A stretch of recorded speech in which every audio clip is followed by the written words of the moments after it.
We never had any interest in the world of agencies. None of our co-founders.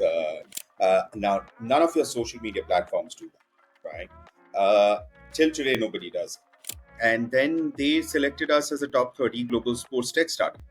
We say it very, very clearly that, hey, listen, I mean, if you can't smile, you should not be at Buffalo Soldiers. So all of that started from there. And then we said, hey, listen, what do we do best? And all of us came to a juncture where we say,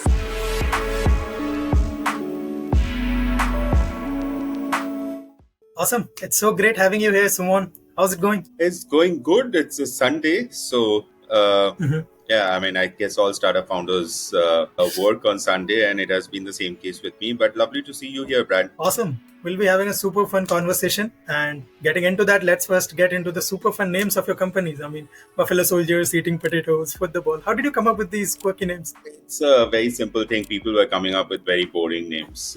And we thought that, hey, why not have something that Bob Marley's song? I loved it since I was a kid. And I think that's how we got the name Buffalo Soldiers. Little did we realize that it has a great recall value for people.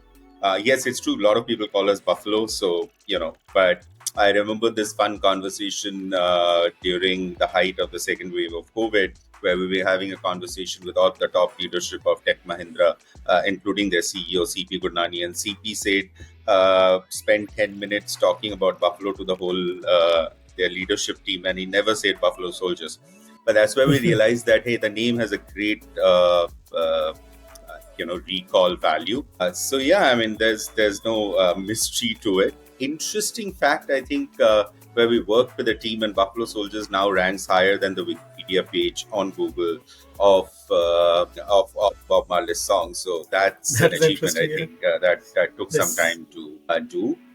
But yeah, eating potatoes, it's a very interesting story. I used to see uh, MasterChef, not Australia, the MasterChef US. Now, it was done by a production company. MasterChef US had nothing of the production value of MasterChef Australia, because MasterChef Australia is just brilliant. There is, there is emotions, there is softness to it.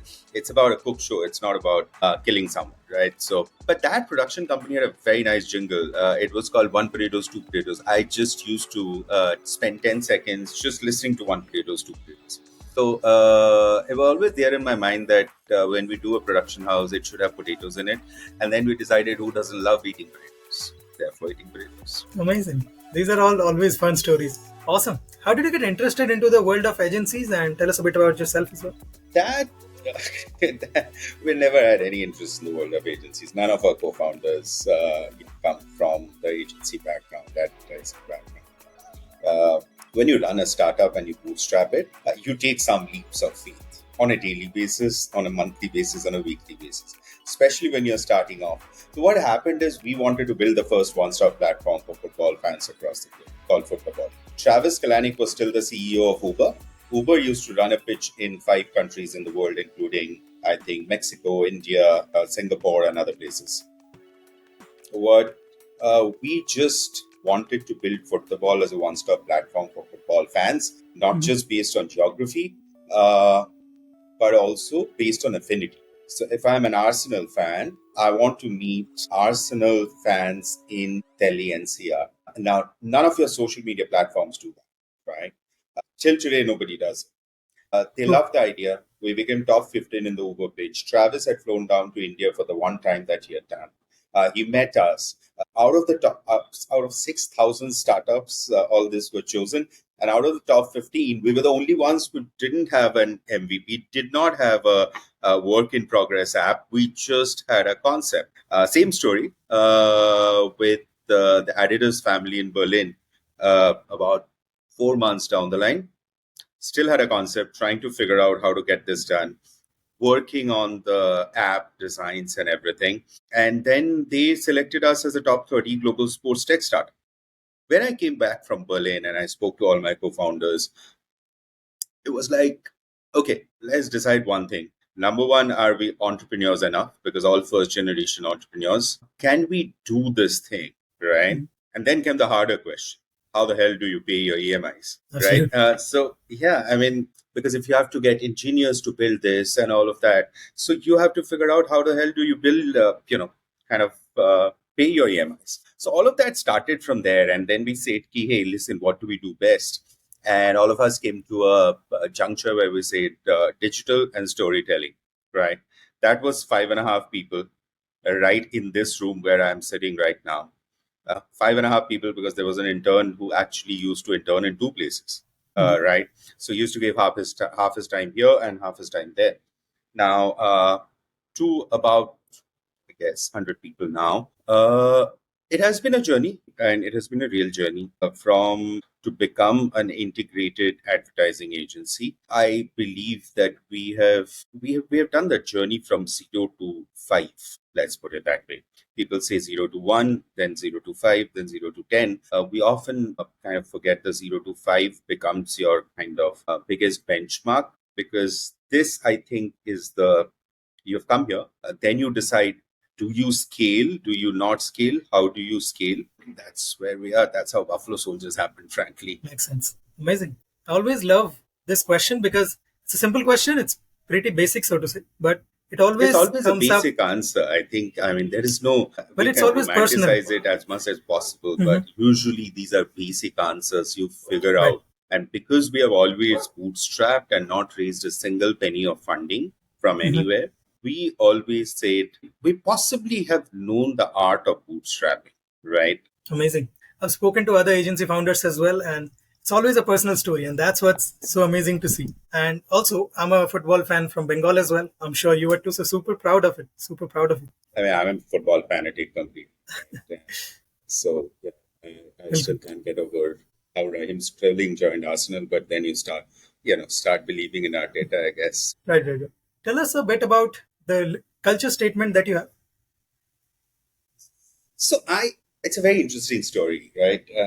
I'll tell you something. I recently wrote an email, and I have believed this very, very when we started and when we started recruiting people. We say it very, very clearly that, hey, listen, I mean, if you can't smile, you should not be at Buffalo Soldiers. Because I don't think I can work with people who can't smile. Number one, I've always said, if you're an asshole, you won't be at Buffalo Soldiers.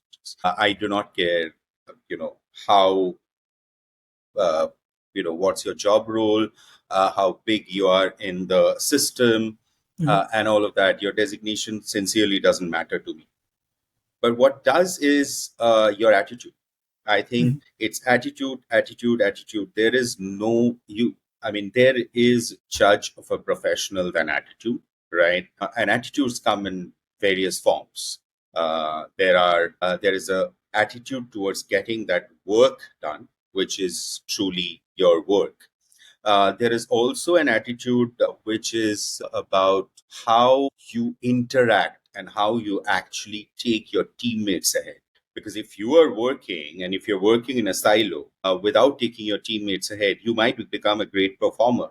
But can you take the organization ahead? So I think culture is a very, very definitive thing for me, which is I'm pretty anal about it. I have always believed that nobody else can become the harbingers of cultures apart from the founders, right?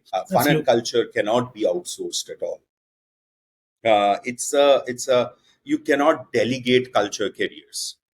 We are the ultimate culture carriers. All our 4 founders are the culture carriers. We determine that culture, and HR does not determine that culture.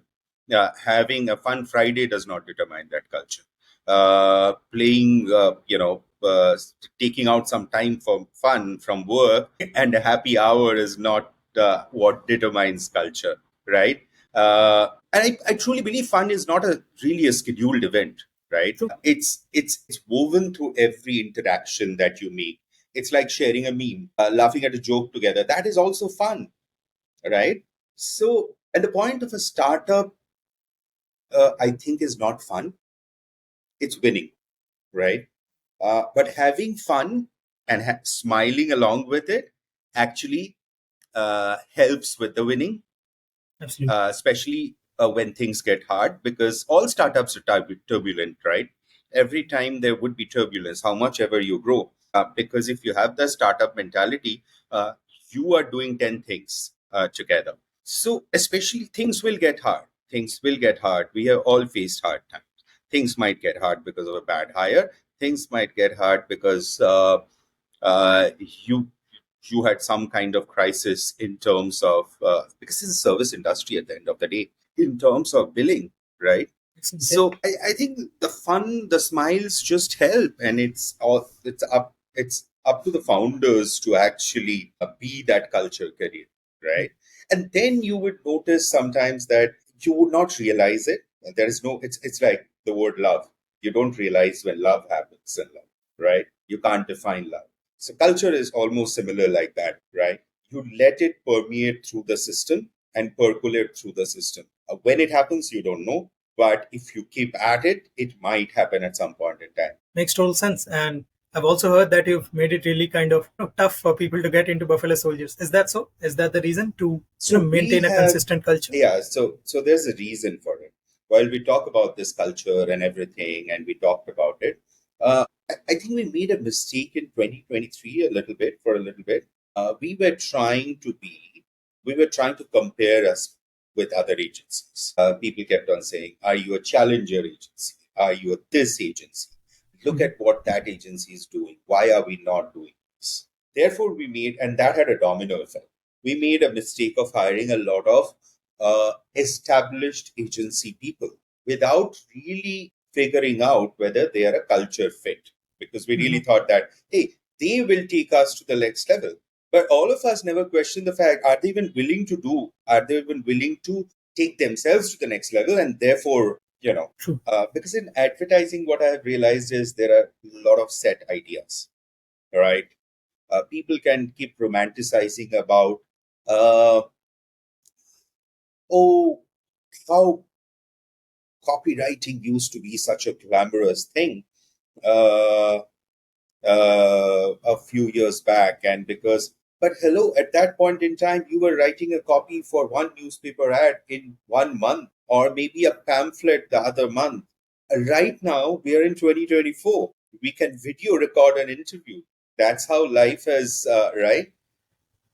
So your social media platforms, that's what gives you money, right? You have to write copies every day, because if you don't write, there is a problem. Nothing to see. Life changes, right? You either adapt to it, or you don't say that, hey, we are in the business, we are a forward looking business, right?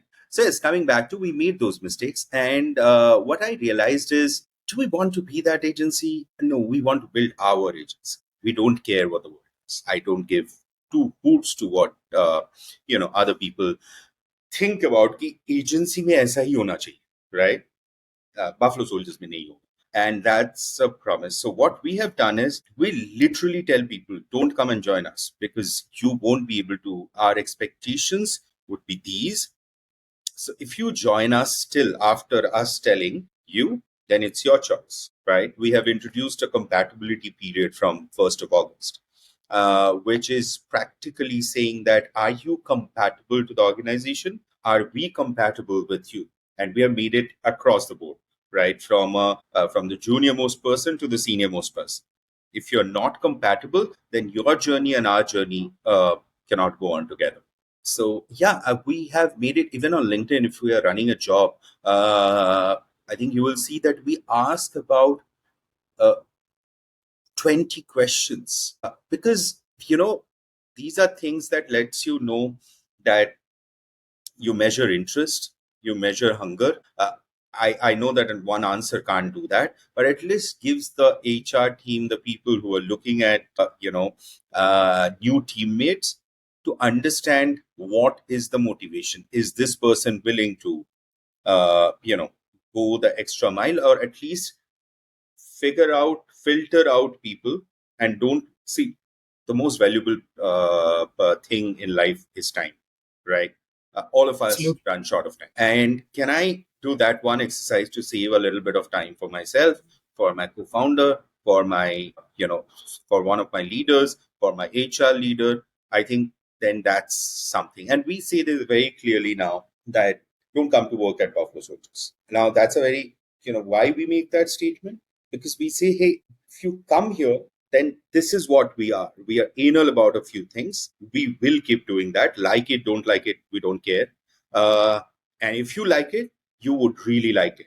So yeah, Makes sense. And this is where I can kind of map your entrepreneurial tendencies with the agency perspective of the world. That you're not afraid, because again, that's the core tenet of a startup founder as well. That they are not afraid to be different and stand out as that. It doesn't bother them, and if anything, they prosper with it. And see, similarly, you were I'll thinking, tell you another thing, because there was somebody who was saying you have built this recently, very recently. I said we have built nothing right now. We're in the process of building.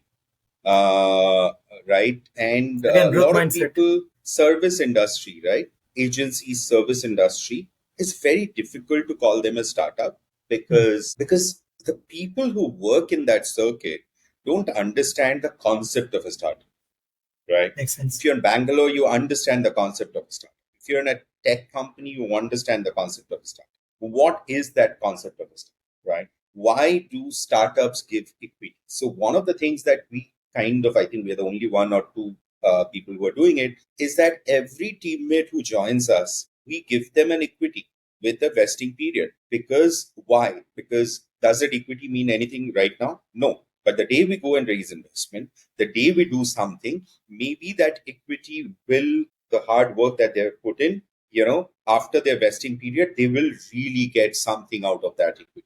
That's the hope and pray, right? Makes sense. And that's super interesting, because I'm sure this is one of those unique things that only you guys are doing.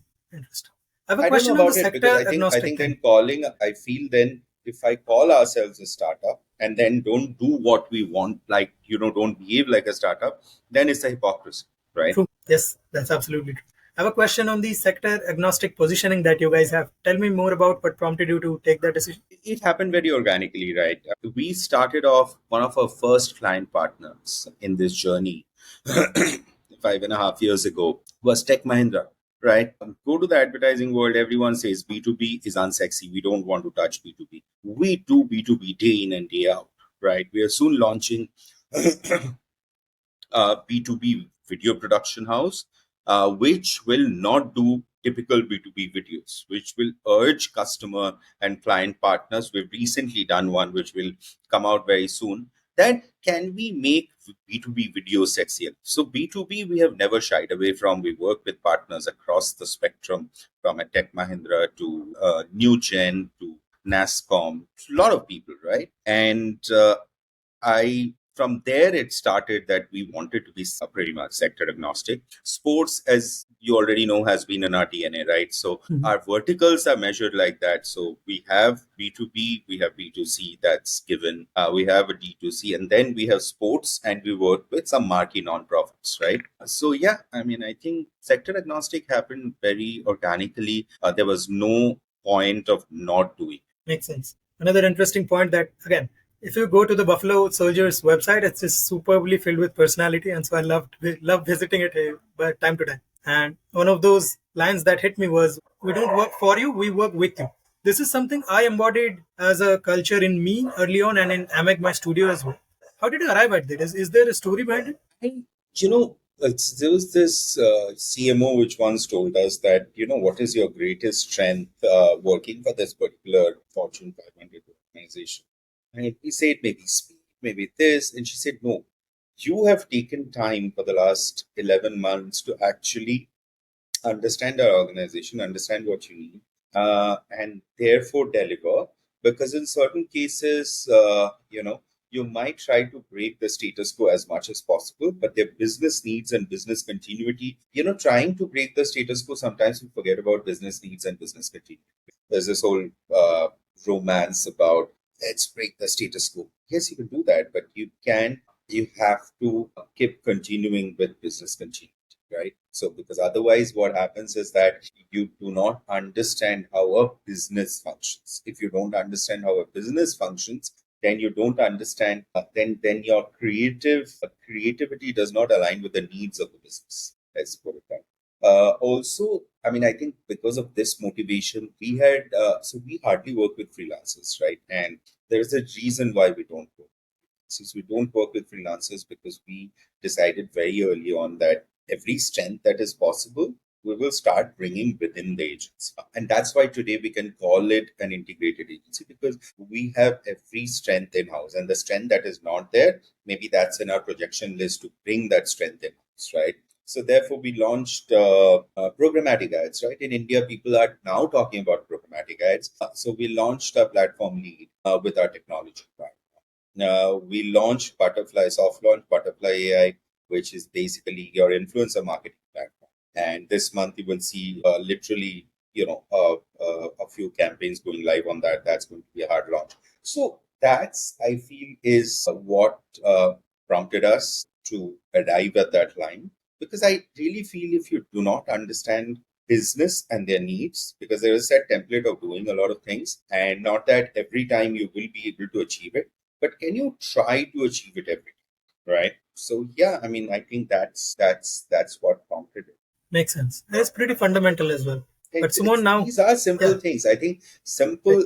We make lives complex, right? But certain things are really simple, right? So you don't need to intellectualize it so much that you are having hours and hours of discussion because you are intellectualizing it. But these are simple things. I think it should be done everywhere, right?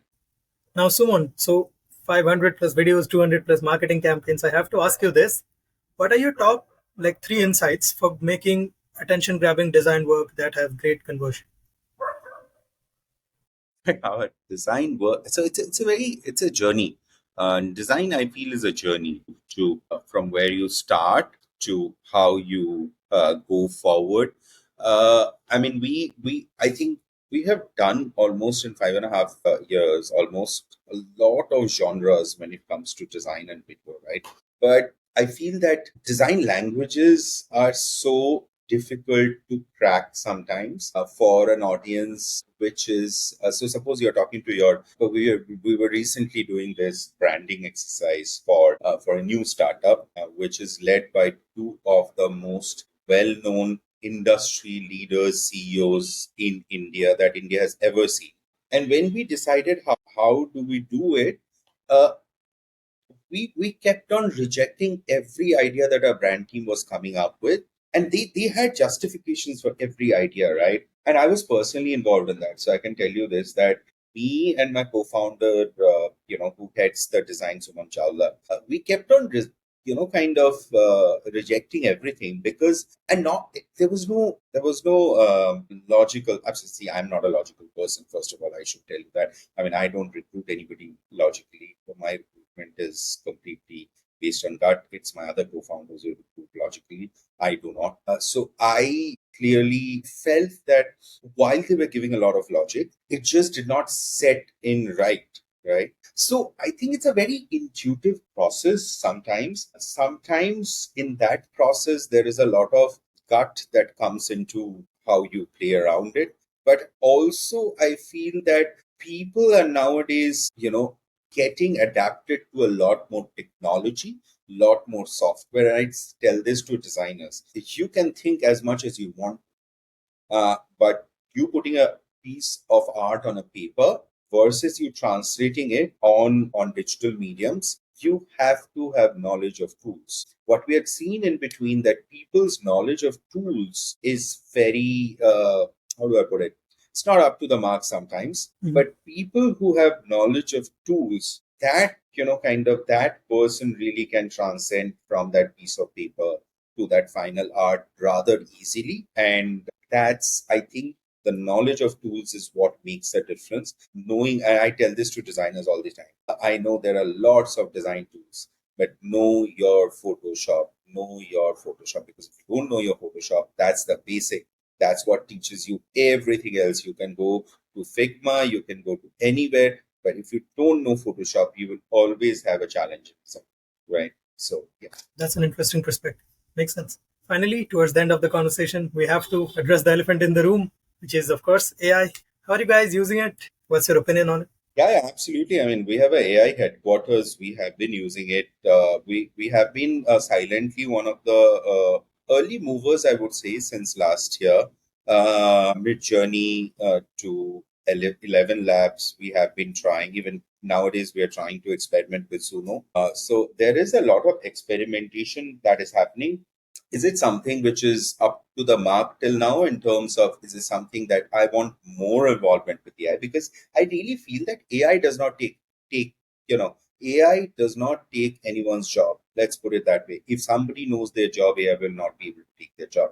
You need to know how to use AI intelligently so that you can do your job better, right? And Absolutely. I have truly believed in that, right? So yeah, I mean, so see, in a long form content perspective, we have banned ChatGPT in our office.